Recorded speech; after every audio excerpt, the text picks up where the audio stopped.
Kami bertiga terus kaku selepas melihat seseorang berdiri di belakang kami. Namun apabila kami berpaling semula, tiada sesiapa di situ.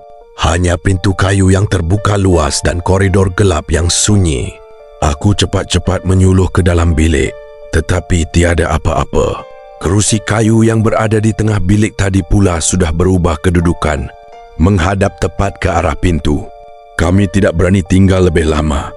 Kami terus berlari turun dan mengunci pintu rumah sebelum duduk bersama di ruang tamu sehingga pagi. Apabila matahari mula terbit, kami memberanikan diri naik semula. Pintu bilik keempat masih ada, tetapi kali ini ia terkunci. Kami cuba membuka tombolnya, namun langsung tidak bergerak. Salah seorang kawanku kemudian mengambil gambar menggunakan telefon. Selepas gambar itu diambil, kami melihat sesuatu yang pelik pada skrin. Dalam gambar tersebut, terdapat 3 orang berdiri di koridor. Tetapi kami bertiga sedang berdiri di bawah tangga ketika gambar itu diambil. Siapakah orang ketiga itu? Kami terus memadam gambar tersebut kerana terlalu takut untuk melihatnya lagi. Pagi itu juga, kami menghubungi pemilik rumah dan memintanya datang. Sebaik saja dia sampai, wajahnya terus berubah apabila melihat pintu di hujung koridor. Dia terdiam lama sebelum bertanya, "Kamu buka pintu ni?" Kami mengangguk. Pemilik rumah kemudian memberitahu bahawa rumah itu sebenarnya memang pernah mempunyai 4 bilik. Tetapi bilik tersebut telah ditutup dan dindingnya diubah suai.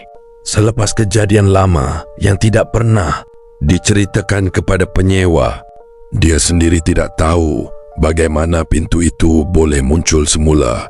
Kami terus mengambil keputusan untuk keluar dari rumah itu pada hari yang sama. Ketika mengemas barang, aku ternampak sebuah gambar lama terselit di bawah sofa. Gambar itu menunjukkan rumah tersebut ketika masih baru. Di belakang gambar tertulis nama 3 orang yang pernah tinggal di situ.